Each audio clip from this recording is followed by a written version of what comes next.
हम लोग पढ़ रहे हैं फोटोशॉप और फोटोशॉप के आज के क्लास में हम 3 और महत्वपूर्ण टूल लेकर आए हैं जिनका नाम है डज टूल। डज टूल का काम ये होता है कि किसी भी इमेज के लाइट को थोड़ा सा इंक्रीज करना, थोड़ा सा बढ़ाना। इसी के बाद हम बर्न टूल की भी बात करेंगे। अगर आपका इमेज बहुत ज्यादा लाइट है, आप उसे थोड़ा सा डार्क करना चाहते हैं तो उसके लिए बर्न टूल का उपयोग किया जाता है। जैसे यहाँ पे डज टूल का उपयोग किया जाता है, मान लेते हैं कहीं आपने फोटो क्लिक किया, वहां पे लाइट बहुत अच्छी नहीं, तो क्या होगा, थोड़ा सा लाइट डाउन आ रही, तो डज टूल की मदद से उस इमेज पे आप लाइट बढ़ा सकते हैं और अपनी इमेज को एक अच्छा लुक दे सकते हैं। या फिर मान लेते हैं आपने कहीं ऐसी जगह पे पिक्चर क्लिक की जहाँ पे बहुत ज्यादा लाइट और आपकी पिक्चर अच्छी नहीं आई, तो वहां पे बर्न टूल की मदद से आप पिक्चर के लाइट को कम कर। इसी के साथ यहाँ पे हम एक्सपेंस टूल की भी बात करेंगे। इसका काम ये होता है कि ये इमेज के कलर को सैचुरेट या फिर डिसैचुरेट कर सकते। तो इन तीनों टूलों की बात करेंगे और ये बहुत ही महत्वपूर्ण टूल। तो नमस्कार दोस्तों,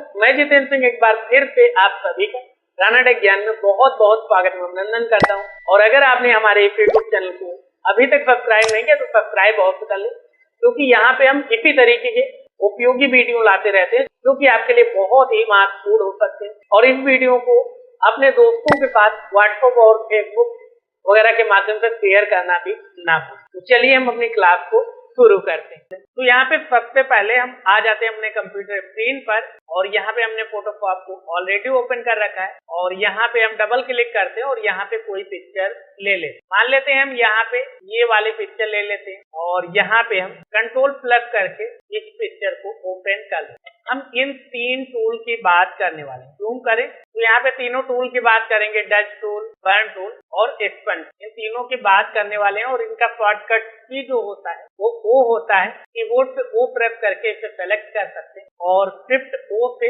इसका अगला टूल यानी यहाँ पे बर्न टूल और उसके बाद अगले टूल को सेलेक्ट करना है तो शिफ्ट ओ प्रेस करके उसे भी सेलेक्ट कर सकते हैं। तो सबसे पहले यहाँ पे डज टूल लेते हैं और यहाँ पे हम थोड़ा सा इसे मूव कर। तो अभी क्या है, यहाँ पे बहुत हल्का हल्का सा आपको अंतर दिख रहा होगा। तो यहाँ पे क्या करना है, यहाँ पे आपको ब्रश के साइज का जो डायमीटर वो एडजस्ट कर लेना है। रेंज में आपको मेरे हिसाब से मिड टोन ही रखना है। एक्सपोजर को यहाँ पे आप थोड़ा सा बढ़ा के भी देख सकते हैं और यहाँ पे अगर आपको ज्यादा लग रहा है तो कंट्रोल अल्ट जेड कीजिए और यहाँ पे एक्सपोजर को आप कम कर लें। इस तरीके ये इमेज टू इमेज मैटर करता है। तो यहाँ पे हम आपको अंतर दिखे तो इसके लिए क्या करते हैं, यहाँ पे हम डुप्लीकेट लेयर ले लेते हैं, राइट क्लिक करते हैं लेयर से और ये डुप्लीकेट लेयर हो। उसके बाद हम इस पे इस तरीके से अप्लाई करते हैं। यहाँ पे देख रहे हैं हल्का हल्का सा हम माउस मूव कर रहे हैं, थोड़ा सा लाइट बढ़ाना, थोड़ा और बढ़ाते हैं और यहाँ पे भी लाइट थोड़ा सा कम है, ये एरिया डार्क ज्यादा ही दिख रहा है तो यहाँ पे भी थोड़ी सी डज टूल की मदद से हम लाइट बढ़ा दें। अब यहाँ पे ये सारी चीजें बहुत ही ध्यान से करनी होती है और यहाँ पे आप अपने डायमीटर को आवश्यकता के अनुसार छोटा और बड़ा करते रहें। ऐसा नहीं कि आपका डायमीटर बहुत बड़ा है और आप जल्दी जल्दी इस पे अप्लाई करें, आपको बहुत ही सावधानी से ये सारे काम करने हैं। तो यहाँ पे इस तरीके से हमने इसे अप्लाई किया और यहाँ पे भी लगता है मुझे थोड़ा सा लाइट की जरूरत है तो यहाँ पे भी हम हल्का सा मूव करते हैं। अब अगर अंतर दिखाएं तो इसे ऑफ करते तो कुछ इस तरीके से हमारा इमेज था, लेकिन जैसे हमने डज टूल अप्लाई किया उसके बाद कुछ इस तरीके से अंतर आपको दिख रहा होगा। हम इसे ऑन करते ऑफ करते तो अंतर आपको दिख। तो यहाँ पे एक चीज आपको ये ध्यान रखनी कि इन ब्रश को, यहाँ पे एक चीज आपको ये ध्यान रखनी कि आप इन टूल को बहुत ही बारीकी से, बहुत ही धीरे धीरे इनका उपयोग करना है। जहाँ पे आपको छोटे साइज की आवश्यकता है वहां पे अपने डायमीटर को छोटा रखें, जहाँ पर बड़े की आवश्यकता है वहां पे बड़ा। इस तरीके से बहुत ही ध्यान से इन टूल का उपयोग करना होता है। अगर आप ध्यान नहीं देंगे तो ये टूल आपके इमेज का लुक बिगाड़ भी सकते, तो इस चीज का आप विशेष ध्यान रखें। उसके बाद फिर से इस पे राइट क्लिक करते हैं और फिर से हम एक और डुप्लीकेट लेयर ले लेते हैं और यहाँ पे इसे फिलहाल हम ऑफ कर देते हैं और इसे ऑन कर लेते हैं। फिलहाल हम इस लेयर पे हैं।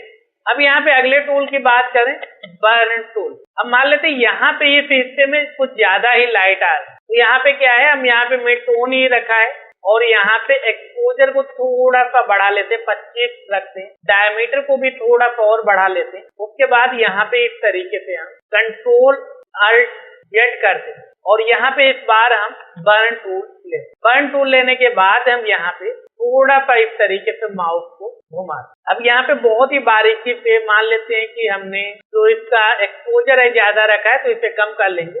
उसके बाद हल्का हल्का यहाँ पे मूव करेंगे। यहाँ पे कुछ ज्यादा ही लाइट लग रही है तो यहाँ पे भी हम इसे मूव कर देंगे इस तरीके से। उसके बाद जिस जिस हिस्से में आपको लाइट ज्यादा लग रही है वहां पे आप इसे हल्के हल्के मूव करें। इससे क्या होगा, वहां का एरिया थोड़ा सा डार्क हो जाए। अंतर दिखाएं, मान लेते ये इमेज थी हमारी, जैसे ही हमने बर्न टूल का उपयोग किया तो कुछ इस तरीके से हमारा इमेज दिख रहा है। तो इस तरीके से आप अगर किसी हिस्से में ज्यादा ही लाइट हो गई तो उससे आप डाउन भी कर सकते। इस तरीके आपको अंतर दिख रहा है। इसी तरीके से मान लेते एक दूसरा इमेज ले लेते हैं। मान लेते कि ये इमेज ले लिया हमने और यहाँ पे इमेज को थोड़ा सा बड़ा कर लेते। अब मान लेते हैं यहाँ पे जो अगला टूल है उसकी बात करें, स्पंज टूल की, तो ये क्या करता है, यहाँ पे राइट क्लिक करके डायमीटर को छोटा कर लेते हैं। ये क्या करता है, ये सैचुरेट या डिसैचुरेट, यहाँ पे मूड आप देख सकते हैं। यहाँ पे डिसैचुरेट करना है आपको कि सैचुरेट करना, अभी दोनों को हम देख लेते हैं। फ्लो हमने फिलहाल 100% रखा है और अभी हम डिसैचुरेट पे क्लिक करते हैं और इस जो लिपस्टिक के कलर पे हम इस तरीके से क्या करते हैं, मूव करते हैं। तो देखिए इसका कलर ही बिल्कुल बदल गया। अब अगर आपको अंतर नहीं दिख रहा है तो हम क्या करते हैं, कंट्रोल अल्ट जेड करते हैं, ये हमारा इमेज आ गया। अब राइट क्लिक करते हैं और यहाँ पे डुप्लीकेट लेयर पे क्लिक करते हैं। उसके बाद हम क्या करते हैं, यहाँ पे इसके फ्लो को हम मान लेते हैं थोड़ा सा कम कर लेते हैं और डायमीटर को भी थोड़ा सा डाउन कर लेते हैं और इमेज को थोड़ा सा और बड़ा कर लेते हैं। उसके बाद इस तरीके से हम इससे माउस को मूव करते हैं, यानी जो एक कलर है इसी से अंतर। तो इस तरीके से हमने इस पे अप्लाई किया और उसके बाद अगर हम इस लेयर को ऑफ करते तो देख सकते इस तरीके का हमारा इमेज था। लेकिन जब हमने स्पंज टूल का उपयोग किया तो इस तरीके से ये डिसैचुरेट हो गया। अब अगर आपको सैचुरेट करना है तो इस पे दोबारा से आइए, सैचुरेट पे क्लिक कीजिए।